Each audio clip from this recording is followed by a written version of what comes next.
Hey guys, today I'm going to show you a quick trick for Polyverse's Comet Reverb plugin.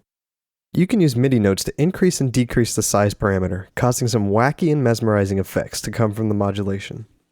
We're going to be using Ableton today, but this concept can easily translate to whatever DAW you're comfortable with. I'll be working in the session view, but this can easily be done the same way in arrangement view. I started by creating this big pluck sound in my synth plugin. I chose to make this sound big on the frequency spectrum and short on the release so that we'll really be able to hear the fun stuff coming from Comet. Let's have a listen.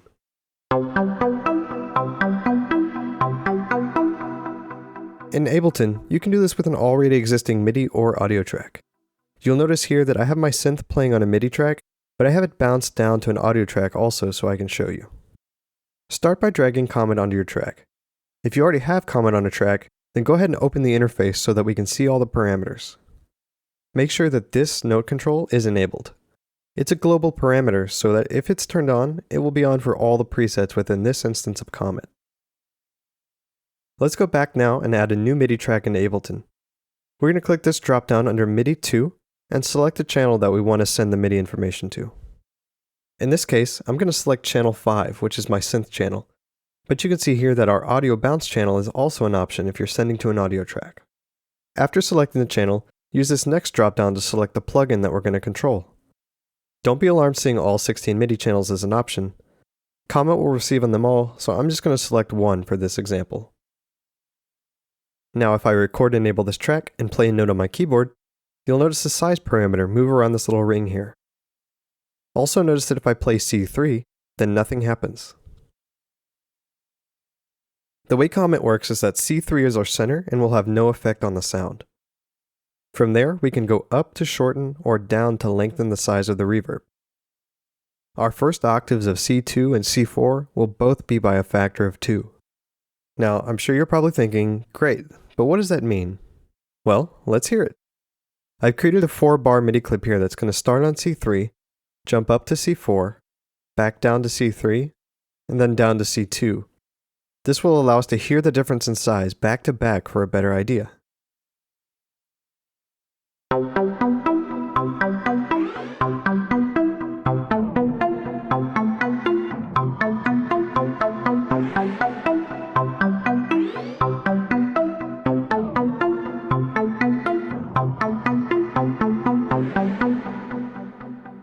That's it for setting up the effect, but I want to leave you with 3 additional tips to hopefully spark your creativity.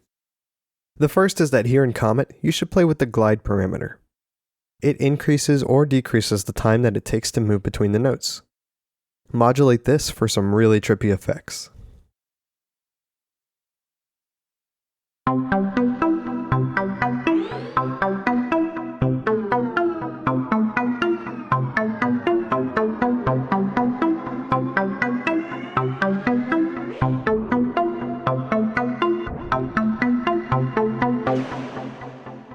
Second is to take the MIDI clips that you're playing and try to incorporate them into your Comet modulation. For example, I'll take the original MIDI clip here and simply copy it over to our MIDI track to have it play the same notes. Let's listen.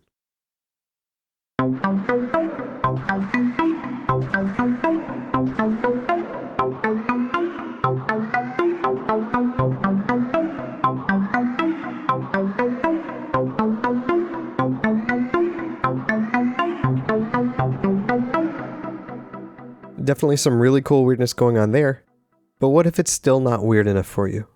Well, I added an arpeggiator here to our MIDI track.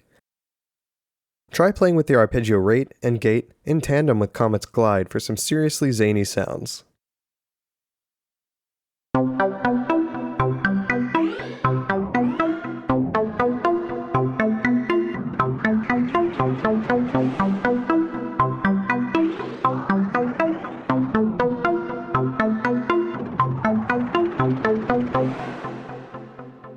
I hope that you learned something from this video, but more importantly, I hope that you're able to take something from it and apply it creatively to your own music. If you have any questions, leave them in the comments section below. If you want to know when more videos come out like this, then go ahead and hit that subscribe button. I hope you all have a wonderful time making music.